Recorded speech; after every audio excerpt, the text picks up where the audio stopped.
الحمد للہ رب العالمین والعاقبۃ للمتقین والصلاة والسلام علی سید المرسلین۔ ناظرین کرام السلام علیکم ورحمۃ اللہ وبرکاتہ۔ ایمانی صفات کا عنوان لے کر آپ کی خدمت میں حاضر ہوں۔ ایمانی صفات کے تعلق سے وہ جامع احادیث آپ کے سامنے پیش کر رہا ہوں جس میں ایمانی صفات کا جائزہ لیا گیا ہے،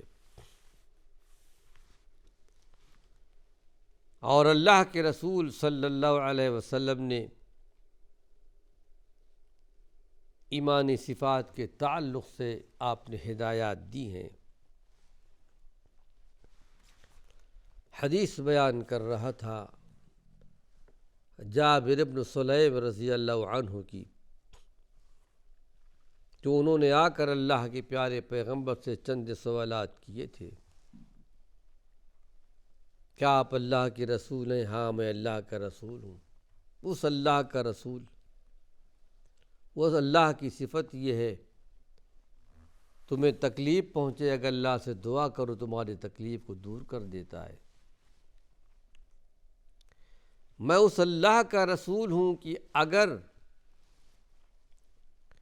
قحط سالی پیدا ہو جائے، بارش رک جائے، اللہ سے دعا کرو، قحط سالی کو اللہ دور کر دیتا ہے۔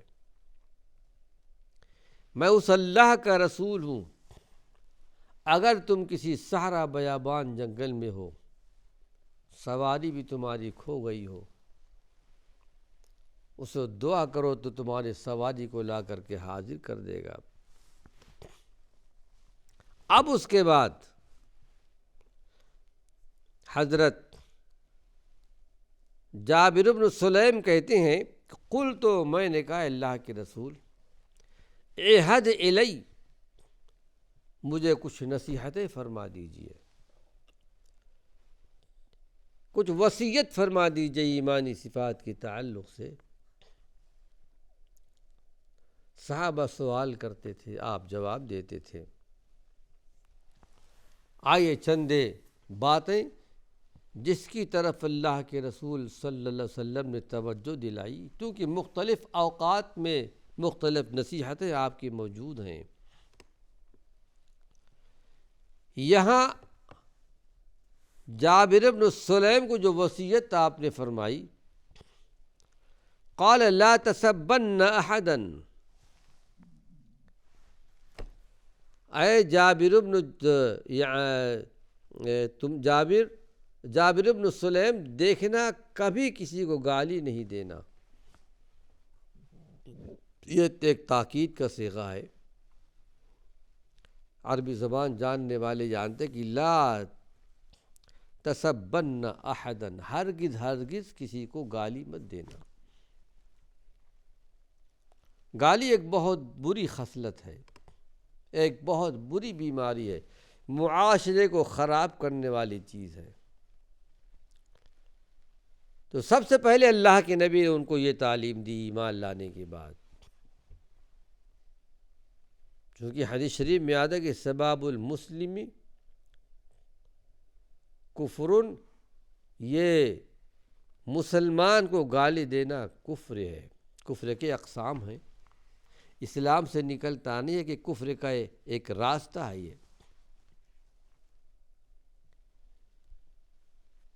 پھر یہ کہ حدیث انشاءاللہ آپ کے سامنے آئیں گی،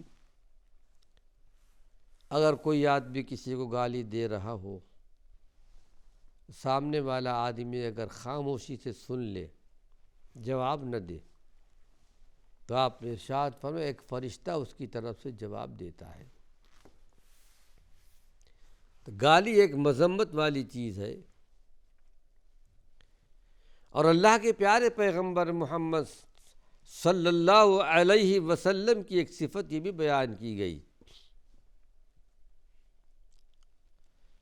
کہ آپ کی زبان سے کبھی فحش غلط کلمات نہیں نکلتے تھے، اچھے کلمات آپ کے زبان سے نکلتے تھے، اور اسی کی آپ نے تعلیم بھی دی۔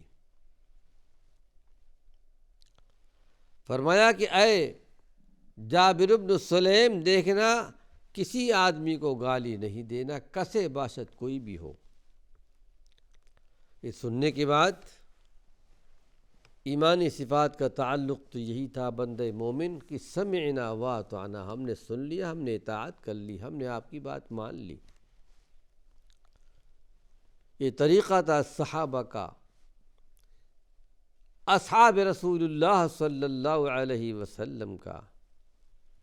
سمعنا واطعنا ان کی زندگی تھی، اے اللہ کے نبی ہم نے سن لیا، ہم نے اطاعت کر لی۔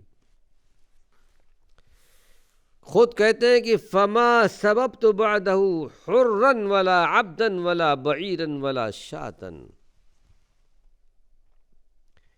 جابر بن سلیم کہتے ہیں کہ جس دن سے اللہ کے نبی نے مجھے نصیحت فرمائی تھی کسی کو گالی نہیں دینا، اس کے بعد سے میں نے کبھی کسی کو گالی نہیں دیا، نہ آزاد کو نہ غلام کو، نہ اونٹ کو اونٹنی کو، اور نہ تو بکریوں کو، کسی کو میں نے گالی نہیں دیا۔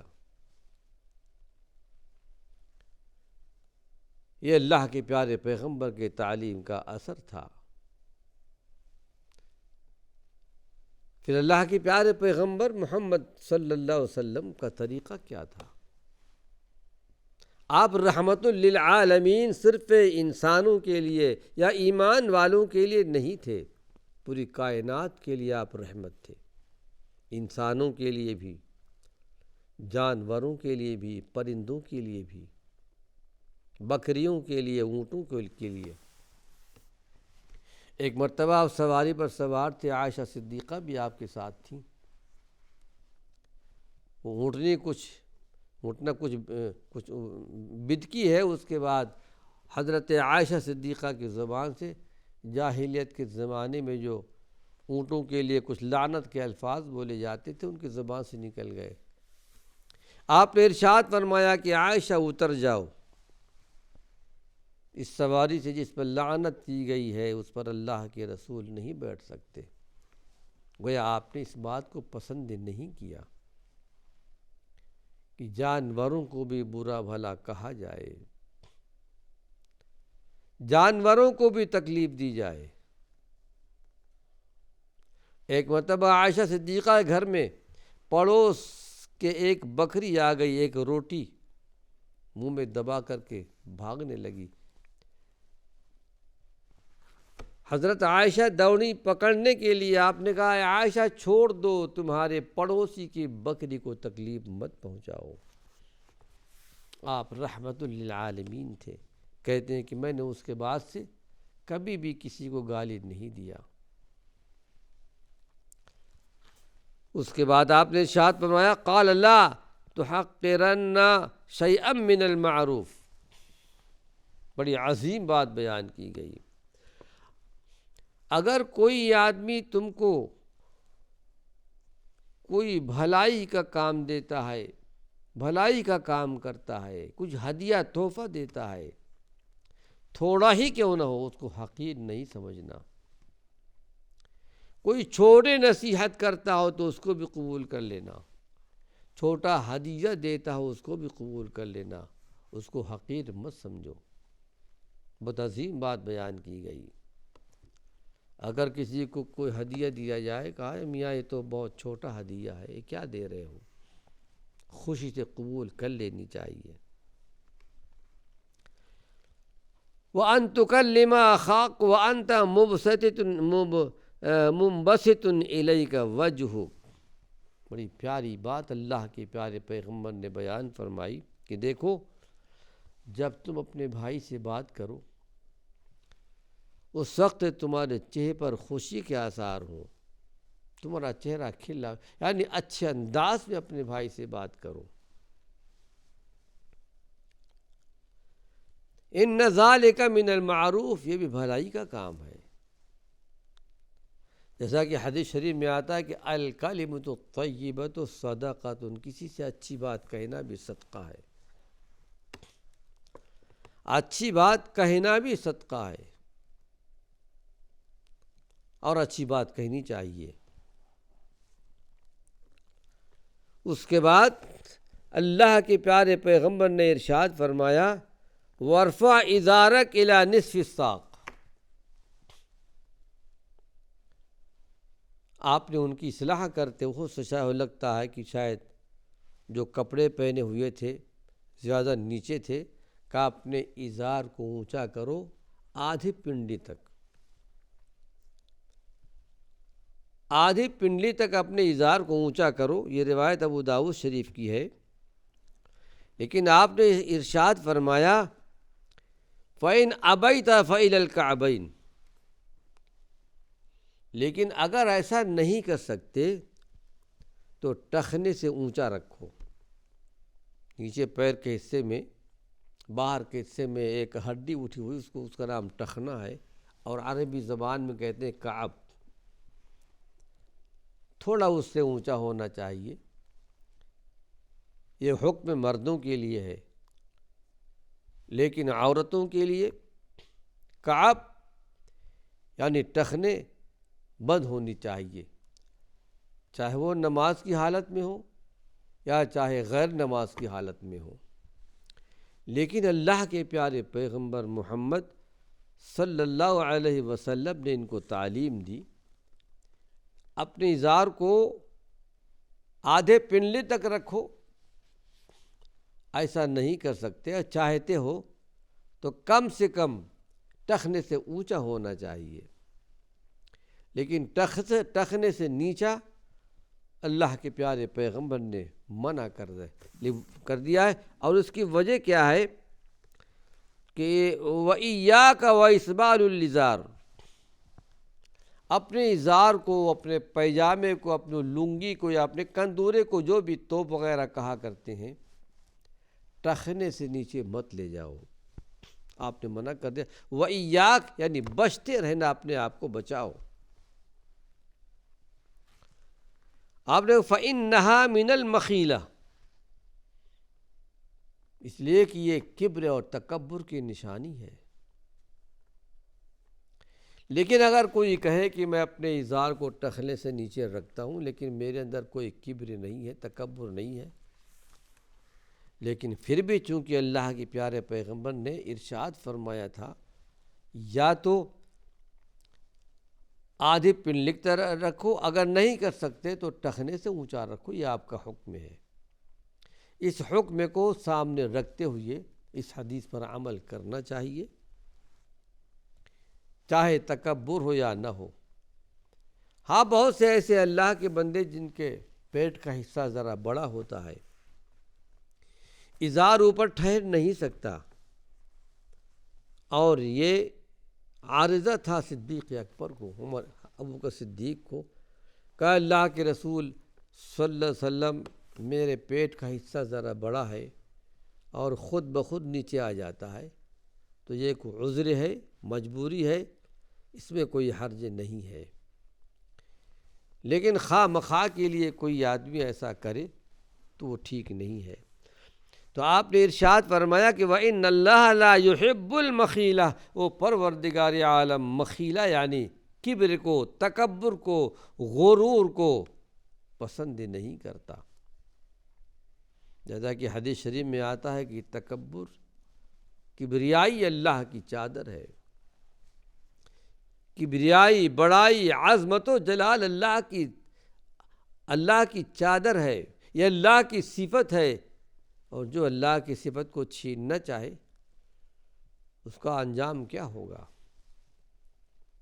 اللہ کے پیارے پیغمبر نے ارشاد فرمایا کہ جس کے دل میں ایک رائی کے دانے کے برابر بھی کبر ہوگا، تکبر ہوگا، وہ جنت میں نہیں جائے گا. یہ بہت برا مرض ہے، آدمی اپنے آپ کو بڑا سمجھے اور لوگوں سے اپنے آپ کو اچھا سمجھے کہ میں سب سے اچھا ہوں، بڑائی ظاہر کرے. اللہ کے پیارے پیغمبر نے اس بات کو پسند نہیں کیا، اور اللہ بھی اس بات کو پسند نہیں کرتا. یا اس حدیث میں یہی بات بیان کی گئی، ان اللہ لا يحب المخیلہ. اللہ رب العالمین مخیلہ کو، کبر کو، غرور کو، اور گھمنڈ کو پسند نہیں کرتا۔ ہم اور آپ سب جانتے ہیں، قرآن حکیم میں بڑی تفصیل سے قارون کا واقعہ بیان کیا گیا ہے۔ فخرج علی قومہ فی زینتہ، ایک مرتبہ ایسا ہوا بڑے فخر و ناز کے ساتھ اپنے فوج کے ساتھ نکلتا ہے، اتراتا ہوا تکبرانہ انداز میں۔ جن کے پاس علم نہیں تھا انہوں نے تو یعنی ایک لالچ کی، کاش کہ ہم کو بھی ایسی زندگی ملتی جیسی زندگی اس کو ملی ہے، کتنے فخر و ناز کے ساتھ نکلا ہے۔ یا لیتنی مثل ما اوتی قارون، ہم کو بھی ایسا دیا جاتا جیسا کہ قارون کو دیا گیا۔ لیکن اہل علم کی جماعت، موسیٰ علیہ السلام کی جماعت، اہل ایمان کی جماعت، ایمانی صفات والوں کی جماعت وہاں موجود تھی۔ وقال الذین اوتوا العلم ویلکم ثواب اللہ، جن کو علم دیا گیا تھا کہا ویل، بربادی ہو تمہارے لیے، تم کیا تمنا کر رہے ہو؟ اللہ کا ثواب زیادہ بہتر ہے، جو اللہ کی طرف ثواب ملنے والا ہے ایمان والوں کو، اچھے عمل کرنے والوں کو۔ لیکن یہ نعمت ہر ایک کو نہیں ملتی، یہ نعمت ملتی ہے صبر کرنے والوں کو۔